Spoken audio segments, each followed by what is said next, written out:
जय हिंद। स्वागत करता हूँ आप सभी का हमारे अपने यूट्यूब चैनल सुलझश आर्मी तैयारी पर। तो शाम के 7 बज चुके हैं और आ चुका हूँ मैं आपके बीच आज की इंडियन आर्मी के original previous year tuition paper की क्लास को लेकर। आज जो हम सब देखिए पेपर करने वाले हैं सोल्जर जीडी का, जो कि आपका ROHQ जबलपुर का। बेसिक डिटेल्स दी गई हैं। Duration 60 minute, maximum marks 100, passing marks 35। जो बेसिक सी जानकारी होती है वही जो है यहाँ पे दी हुई है। तो चलिए पेपर के एंड तक सभी जरूर बने रहेंगे। जल्दी से क्लास को, पेपर को सभी को शेयर जरूर करें, क्योंकि देखिए इंडियन आर्मी का या किसी भी एग्जाम को क्रैक करने का जो सबसे बेहतरीन तरीका है वो यही है कि उसके प्रीवियस ईयर पेपर को बनाया जाए। आप सब अपने और भी दोस्तों तक हमारे इन पेपर्स को जरूर पहुँचाएं, जिससे और भी बच्चों को जिसकी इसकी सबसे ज़्यादा जरूरत है उन तक पेपर्स जरूर पहुँच पाएँ। सभी कोई लाइक बटन जरूर प्रेस कर दें और उसके साथ साथ जो भी हमारे इस यूट्यूब चैनल पर नए होंगे वो चैनल को सब्सक्राइब करके बेल आइकन को ऑल पे जरूर सेट कर दीजिएगा। तो चलिए क्लास को शुरू करते हैं। क्लास शुरू करने से पहले सभी क्लासेज की रूटीन जरूर याद कर लें। रोज़ दोपहर 1 बजे जो है आपका इंडियन आर्मी का जीके जीएस का क्लास आता है एंड रोज़ शाम 7 बजे जो है आपका इंडियन आर्मी का original previous year question paper आपको सोल्व करवाया जाता है। तो हमारे इन दोनों क्लासेज में आप सब हमारे साथ जरूर जुड़े। तो चलिए शुरुआत करते हैं सेक्शन ए से।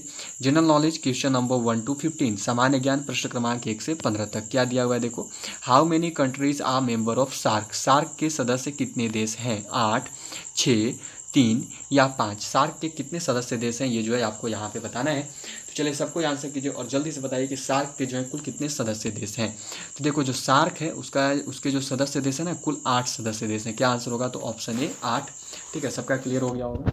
चलिए अगला क्वेश्चन करेंगे, जो कि है यहाँ पे देखो आपका east India company was formed in which year. East India company की स्थापना किस वर्ष में हुई थी? 1602, 1600, 1605 या फिर 1598। जो ईस्ट इंडिया कंपनी है उसकी स्थापना निम्न में से किस वर्ष हुई थी, ये जो है आपको यहाँ पे बताना है। तो देखिए जो ईस्ट इंडिया कंपनी है उसकी जो स्थापना है वो की गई थी 1600 में। क्या राइट आंसर हो गया? तो ऑप्शन बी 1600। ठीक है, चलिए अगला क्वेश्चन करेंगे। यहाँ पे देखो आपका क्वेश्चन नंबर 3 है। Who invented the computer. Computer का आविष्कार किसने किया? आइंस्टीन, चार्ल्स बेबेज, ग्रेविन ले या फिर फारेनहाइट। निम्न में से कौन है जिनके द्वारा देखो कंप्यूटर का आविष्कार किया गया था, ये जो है आपको यहाँ पे बताना है। तो चलिए जल्दी से आंसर कीजिए और सभी को बताइएगा कि कंप्यूटर का जो आविष्कार है वो निम्न में से किसके द्वारा किया गया था। तो देखिए कंप्यूटर का जो आविष्कार है ये किया गया था चार्ल्स बेबेज के द्वारा। क्या राइट आंसर होगा? तो ऑप्शन बी चार्ल्स बेबेज। ठीक है, चलिए अगला क्वेश्चन करते हैं, जो कि है देखो आपका क्वेश्चन नंबर 4, 4 नंबर सवाल। ये क्या दिया हुआ है यहाँ पे देखो आपका। तो क्वेश्चन नंबर 4 आपको मिला हुआ है। The first bullet train in India will connect. Bharat की प्रथम बुलेट ट्रेन को जोड़ेगी दिल्ली व अहमदाबाद, अहमदाबाद व मुंबई, अहमदाबाद व आगरा या फिर देखो आपका नेक्स्ट में है दिल्ली व मुंबई। जो आपकी प्रथम बुलेट ट्रेन है भारत की वो किससे किसको जोड़ेगी ये जो है आपको यहाँ पे बताना है।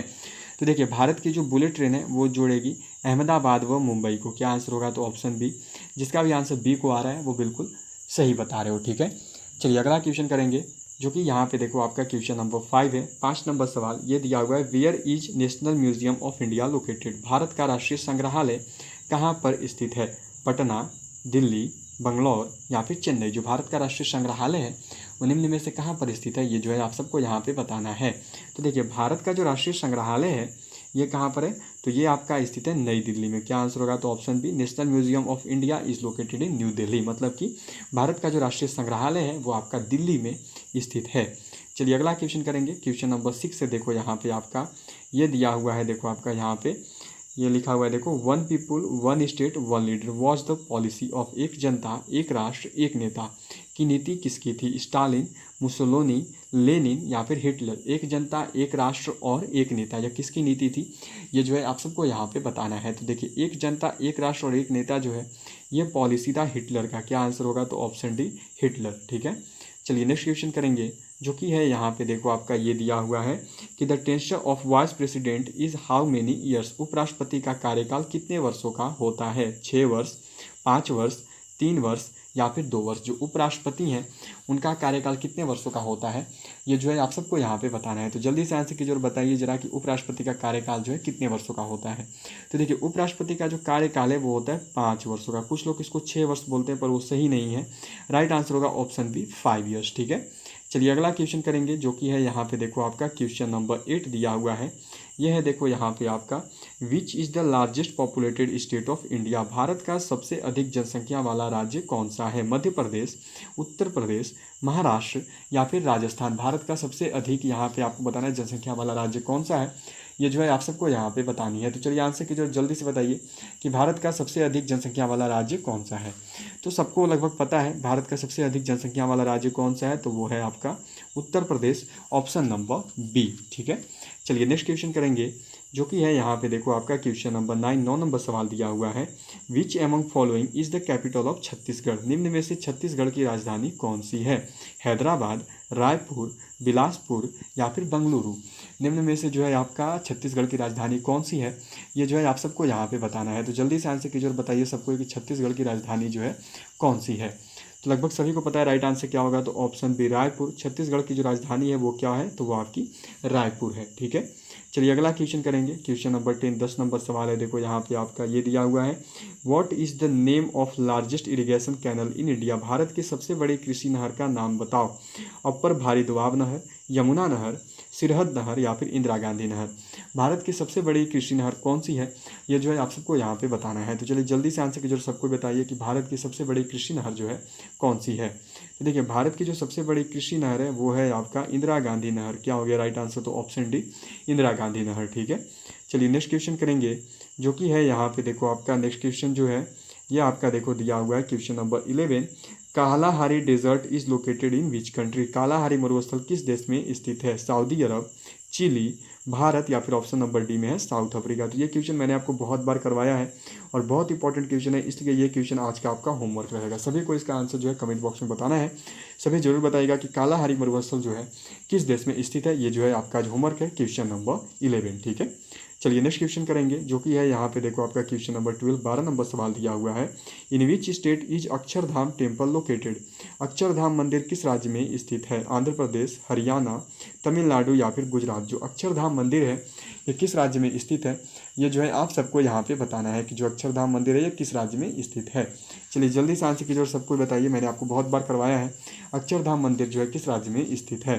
तो देखिए जो अक्षरधाम मंदिर है वो आपका स्थित है गुजरात में। क्या आंसर होगा, तो ऑप्शन डी गुजरात। ठीक है, चलिए अगला क्वेश्चन करेंगे। क्वेश्चन नंबर 13, 13 नंबर सवाल है। देखो आपका the deepest ocean of the world is. विश्व का सबसे गहरा महासागर है। आर्कटिक महासागर, प्रशांत महासागर, हिंद महासागर या फिर अटलांटिक महासागर। विश्व का सबसे गहरा महासागर कौन सा है, ये जो है आप सभी को यहाँ पे बतानी है। तो चलिए जल्दी से आंसर कीजिए और सबको बताइएगा कि विश्व का सबसे गहरा महासागर जो है कौन सा है। तो देखिए विश्व का जो सबसे गहरा महासागर है वो है देखो आपका प्रशांत महासागर। क्या आंसर हुआ, तो ऑप्शन बी प्रशांत महासागर। यहाँ से आपका कुछ क्वेश्चन बनता है उसको जरा नोट करिएगा। देखिए धरती का जो सबसे गहरा गहरा जगह है वो है आपका देखो मरियाना ट्रेंच। ठीक है, याद रखिएगा जो सबसे पॉइंट बोला जाता है, सबसे डीपेस्ट पॉइंट, सबसे गहरा केंद्र वो है आपका मरियाना ट्रेंच। ठीक है, ये कहाँ पर है, तो याद रखना ये जो है आपका प्रशांत महासागर में ही है। ठीक है, चलिए नेक्स्ट क्वेश्चन करेंगे जो कि है यहाँ पे देखो आपका ये दिया हुआ है, who was the father of Russian revolution. एक और बात याद रखिएगा ये जो है सबसे बड़ा महासागर भी है। ठीक है, सबसे गहरा भी है और ये जो है आपका देखो सबसे बड़ा महासागर भी है। दोनों चीज़ जरूर ध्यान में रखें, सबसे बड़ा भी है। ठीक है, चलिए तो क्या दिया हुआ है, रूसी क्रांति का जनक किसे कहा जाता है। Max Muller, Lenin, Adolf Hitler या फिर जॉर्ज वॉशिंगटन। रूसी क्रांति के जनक के रूप में किसे जाना जाता है, ये जो है आपको यहाँ पे बताना है। तो देखो रूसी क्रांति का जनक जो है बोलते हैं किसको, तो लेनिन को बोलते हैं। क्या आंसर हो गया, तो ऑप्शन बी लेनिन। जो लेनिन है इसको देखो रूसी क्रांति के जनक के रूप में जाना जाता है। चलिए नेक्स्ट क्वेश्चन करेंगे। क्वेश्चन नंबर 15, 15 नंबर सवाल है आपका। मोहन बगान is a team of which sport. Mohan बगान किस खेल की टीम है। बास्केटबॉल, क्रिकेट, हॉकी या फुटबॉल। जो मोहन बगान है ये किस खेल की टीम है, ये जो है आपको यहाँ पे बताना है। तो चलिए जल्दी से आंसर कीजिए और सभी लोग बताइए जरा कि जो मोहन बगान है ये आपकी किस खेल की टीम है। तो देखो जो मोहन बगान है ये टीम है फुटबॉल का। क्या आंसर हो गया, तो ऑप्शन डी फुटबॉल। तो 15 क्वेश्चंस आपके यहाँ पे जीके के हो चुके हैं। अब और बच्चे में 15 क्वेश्चन जो कि आपके रहेंगे जनरल साइंस के। तो सभी क्लास के अंत तक जरूर बने रहेंगे। जिन्होंने अभी तक क्लास को शेयर नहीं किया जल्दी से शेयर करिए। जो इन्होंने अभी तक लाइक बटन भी प्रेस नहीं किया वो जरूर लाइक बटन प्रेस कर दें। और उसके साथ साथ जो भी हमारे इस यूट्यूब चैनल पर नए होंगे वो चैनल को सब्सक्राइब करके बेल आइकन को ऑल पे जरूर सेट कर दीजिएगा। क्लासेज के रूटीन सभी जरूर याद रखें। रोज़ दोपहर 1 बजे जो है आपका इंडियन आर्मी का जीके जीएस का क्लास आता है एंड रोज़ शाम 7 बजे जो है आपका इंडियन आर्मी का प्रीवियस ईयर क्वेश्चन पेपर का क्लास आता है। तो आप सभी हमारे इन दोनों क्लासेज में हमारे साथ जरूर जुड़े। तो चलिए आगे बढ़ते हैं क्वेश्चन नंबर 16 पे। क्वेश्चन नंबर 16 16 नंबर सवाल पे जो कि अब देखो आपके सेक्शन बी होगा general science. Question number 16 to 30 सामान्य विज्ञान प्रश्न क्रमांक 16 से 30 तक। तो चलिए क्या दिया हुआ है यहाँ पे देखो आपका, seismograph is used to measure, seismograph का उपयोग क्या मापने के लिए किया जाता है, रक्तचाप, विद्युत धारा का प्रवाह, भूकंप या फिर देखो हार्ट बीट। जो सिस्मोग्राफ है उसका प्रयोग निम्न में से क्या मापने के लिए करते हैं, ये जो है आपको यहाँ पे बताना है। तो चलिए जल्दी से आंसर कीजिए और सबको बताइए राइट आंसर क्या होगा। तो देखो सिस्मोग्राफ का जो प्रयोग है वो होता है भूकंप को मापने के लिए। क्या आंसर हो जाएगा, तो ऑप्शन बी भूकंप, अर्थक्वेक। ठीक है, चलिए अगला क्वेश्चन करेंगे, क्वेश्चन नंबर 17। ये दिया हुआ है देखो यहाँ पे, the SI unit of power is, विद्युत का एसआई मात्रक क्या है।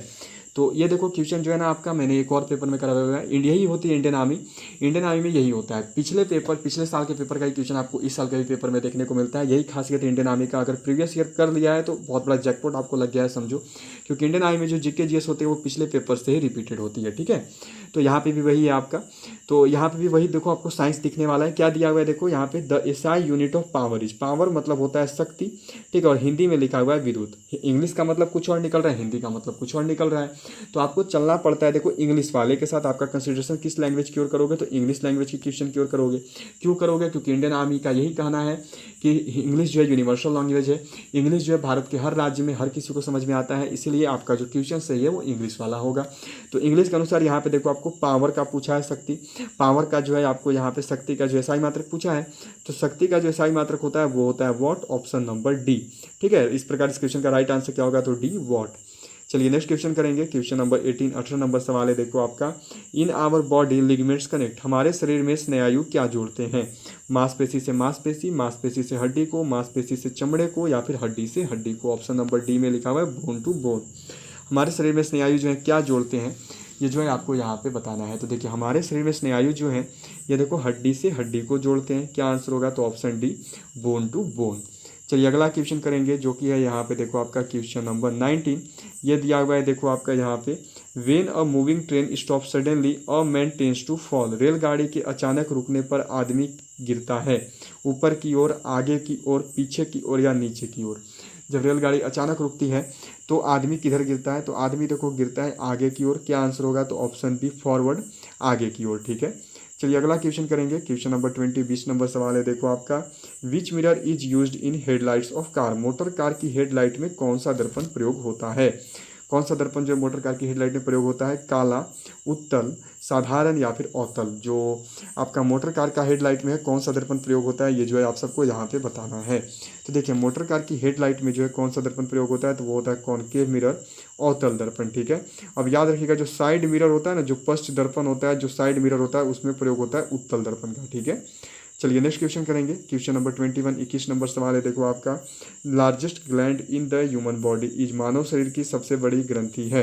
कौन सी मानव शरीर की सबसे बड़ी ग्रंथि, फेफड़ा, यकृत, गुर्दा या हृदय। मानव शरीर की सबसे बड़ी ग्रंथि कौन सी है, ये जो है आपको यहाँ पे बताना है। तो देखिए मानव शरीर की जो सबसे बड़ी ग्रंथि है वो है आपका लीवर, मानव शरीर की जो सबसे बड़ी ग्रंथि है वो है आपका यकृत। ठीक है, चलिए नेक्स्ट क्वेश्चन करेंगे, क्वेश्चन नंबर 22, 22 नंबर सवाल ये है देखो आपका यहाँ पे, rabies is caused by, rabies किस कारण से होता है, कुत्ते के काटने की वजह से, दूषित पानी पीने की वजह से, प्रदूषण की वजह से, या फिर जो है यहाँ पे देखो आपका दूषित भोजन की वजह से। किसकी वजह से जो है देखो रेबीज होता है, ये जो है आपको यहाँ पे बताना है। तो देखिए रेबीज जो है आपका किसकी वजह से होता है, तो जो रेबीज है ये होता है कुत्ते की काटने की वजह से। क्या आंसर होगा, तो ऑप्शन ए डॉग बाइट की वजह से। ठीक है, चलिए नेक्स्ट क्वेश्चन करेंगे, क्वेश्चन नंबर 23, 23 नंबर सवाल जो है आपका, ये देखो यहाँ पे आपको मिला हुआ है, natural source of energy is, ऊर्जा का प्राकृतिक स्रोत है, बिजली, घर्षण, बैटरी या फिर सूर्य। ऊर्जा का प्राकृतिक स्रोत क्या होता है, ये जो है आपको यहाँ पे बताना है।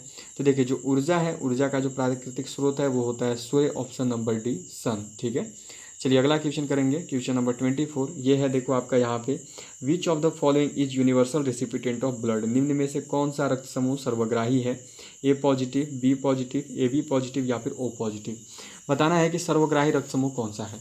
तो देखिए जो सर्वग्राही रक्त समूह है वो है आपका ए बी पॉजिटिव। ये जो है किसी भी ब्लड ग्रुप का ब्लड ले सकता है, काफ़ी लकी होते हैं ये लोग, किसी का भी ब्लड ले सकते हैं, किसी भी ब्लड ग्रुप वाले का। तो निम्न में से कौन सा रक्त समूह जो सर्वग्राही है, तो वो हो गया आपका कौन सा, तो option number C A B positive. ठीक है, अब देखो यहाँ पर जो है ओ पॉजिटिव भी दिया हुआ है, ओ पॉजिटिव या ओ निगेटिव, ये याद रखिएगा, ये जो है सर्वदाता के रूप में जाने जाते हैं। ठीक है, ओ ब्लड ग्रुप वाले जो हैं ओ पॉजिटिव या ये ओ निगेटिव जो है ये जाने जाते हैं सर्वदाता के रूप में, ये किसी को भी ब्लड दे सकते हैं। और ए बी पॉजिटिव जो है ये होते हैं आपके जो होते हैं, ये होते हैं सर्वग्राही। ठीक है, किसी का भी ब्लड ले सकते हैं। चलिए नेक्स्ट क्वेश्चन करेंगे, जो कि है यहाँ पे देखो आपका क्वेश्चन नंबर 25, 25 नंबर सवाल ये दिया हुआ है। देखो, which substance is used in thermometer, thermometer में कौन सा पदार्थ प्रयोग होता है? पारा, पानी, लोहा या तेल। थर्मामीटर में जो है कौन सा पदार्थ प्रयोग होता है, ये जो है आपको यहाँ पे बताना है। तो देखिए थर्मामीटर में प्रयोग होने वाला जो पदार्थ है वो क्या हो गया? तो ऑप्शन नंबर ए मरकरी, पारा। ठीक है, चलिए अगला क्वेश्चन करेंगे, जो कि है यहाँ पे देखो आपका question number 26, sulphuric acid is, sulphuric अम्ल है HCl, HNO3, H2SO4 या फिर H2SO3। यहाँ पे देखो आपको बताना है सल्फ्यूरिक अम्ल निम्न में से कौन सा है। सल्फ्यूरिक अम्ल का रासायनिक सूत्र क्या होता है, ये जो है आपको यहाँ पे बताना है। तो देखिए जो सल्फ्यूरिक अम्ल है उसका जो रासायनिक सूत्र क्या होता है, तो वो होता है आपका देखो H2SO4। क्या आंसर होगा? तो ऑप्शन सी में देखिए आपका दिया हुआ है H2SO4। चलिए नेक्स्ट क्वेश्चन करेंगे, क्वेश्चन नंबर 27, 27 नंबर सवाल है देखो आपका। The chemical symbol of sodium is, sodium का रासायनिक चिन्ह है NU, Na, SD या फिर SO। जिन्होंने भी अभी तक क्लास क्वेश्चन को लाइक नहीं किया जल्दी से लाइक बटन प्रेस करिए, उसके साथ साथ शेयर कीजिए अपने और भी फ्रेंड्स के साथ। और जो भी हमारे यूट्यूब चैनल पर नए होंगे या जिन्होंने अभी तक हमारे चैनल को सब्सक्राइब नहीं किया है वो चैनल को सब्सक्राइब करके बेल आइकन को ऑल पे जरूर सेट कर दें। तो देखिए सोडियम का रासायनिक चिन्ह क्या है, तो सोडियम का जो रासायनिक चिन्ह है वो है आपका Na, ऑप्शन नंबर बी। चलिए नेक्स्ट क्वेश्चन करेंगे, जो कि है यहाँ पे देखो आपका question number 28, who among the following is reason of heart attack, निम्न में से क्या हृदयघात का कारण है? रक्त प्रोटीन, रक्त शर्करा, रक्त यूरिया या फिर कोलेस्ट्रॉल। हाँ, यहाँ पे बताना है कि आपका हृदयघात जो होता है वो निम्न में से किसकी वजह से होता है। सबको बताएगा कि जो हृदयघात है वो निम्न में से किसकी वजह से होता है। तो देखो हृदयघात का जो मुख्य कारण है वो है आपका कोलेस्ट्रॉल। क्या आंसर होगा? तो ऑप्शन डी कोलेस्ट्रॉल। ठीक है, चलिए नेक्स्ट क्वेश्चन करेंगे, जो कि है यहाँ पे देखो आपका क्वेश्चन नंबर 29, ये दिया हुआ है। देखो यहाँ पे आपका क्या है कि the compound of carbon and hydrogen are called, carbon एवं हाइड्रोजन के यौगिकों को क्या कहते हैं? शर्करा, कार्बनिक यौगिक, कार्बोहाइड्रेट्स या फिर हाइड्रोकार्बन। कार्बन एवं हाइड्रोजन के यौगिकों को क्या कहा जाता है, ये जो है आपको यहाँ पे बताना है। तो देखिए कार्बन एवं हाइड्रोजन के यौगिकों को जो है हाइड्रोकार्बन के रूप में जानते हैं। क्या आंसर होगा? तो ऑप्शन डी हाइड्रोकार्बन। ठीक है, चलिए नेक्स्ट क्वेश्चन करेंगे, जो कि है यहाँ पे देखो आपका question number 30, bauxite is an ore of which metal, bauxite किस धातु का अयस्क है? एल्यूमिनियम, तांबा, टीन या फिर सोना। जो बॉक्साइट है वो किस धातु का अयस्क है, ये जो है आपको यहाँ पे बताना है। तो बॉक्साइट देखिए अयस्क होता है एल्यूमिनियम धातु का। क्या आंसर हो गया? तो ऑप्शन ए एल्यूमिनियम। सबका लगभग सही क्या होगा? ठीक है, चलो तो यहाँ पे जो आपकी कंप्लीट हो चुकी है। हम लोग एवरीडे 30 क्वेश्चंस करते हैं आपका इंडियन आर्मी का प्रीवियस ईयर पेपर्स में से 15 जीके एंड 15 जीएस जो कि आपकी हो चुकी है। सबको जरूर बताइएगा कि आज के 30 क्वेश्चंस में से जो है आप सबने कितना स्कोर किया। आज जो आपको 30 क्वेश्चंस करवाएगी उसमें से आपने कितने क्वेश्चन सही किए। उसके साथ साथ जो आपको आज मैंने होमवर्क दिया है उसका भी आंसर बताना मत भूलिएगा। सबको आज के होमवर्क का आंसर जरूर बता दीजिएगा। और देखिए सभी की प्लेलिस्ट बना दी गई है, चाहे आप जीडी की क्लास कर रहे हो या फिर आप ड्रेसमैन की क्लास चाहते हो, प्रीवियस ईयर पेपर चाहते हो, या फिर आप टेक्निकल के प्रीवियस ईयर पेपर चाहते हो, या फिर आप नर्सिंग के प्रीवियस ईयर पेपर चाहते हो। इन चारों ट्रेड्स की पिछले 6 ईयर्स की 2015 से लेकर 2021 तक की जो क्वेश्चन पेपर है वो आपको करवा दी गई है, पिछले 6 साल की। आप प्लेलिस्ट में जाकर इन सभी की जो क्लासेज हैं, जो पेपर है, उनको फ्री में अटेंड कर सकते हो। तो चलिए ऑल ऑफ यू बाय। अब आज की क्लास को, आज के सेशन को यहीं पे एंड करते हैं। अब सीधे आपसे मुलाकात होगी देखो कल दोपहर 1 बजे, जब आएगी आपकी इंडियन आर्मी के जीके जीएस की class. All of you bye, have a good night, sweet dreams. मिलते हैं आप सब सीधे कल दोपहर 1 बजे। ऑल ऑफ यू बाय, जय हिंद, जय भारत, गुड नाइट।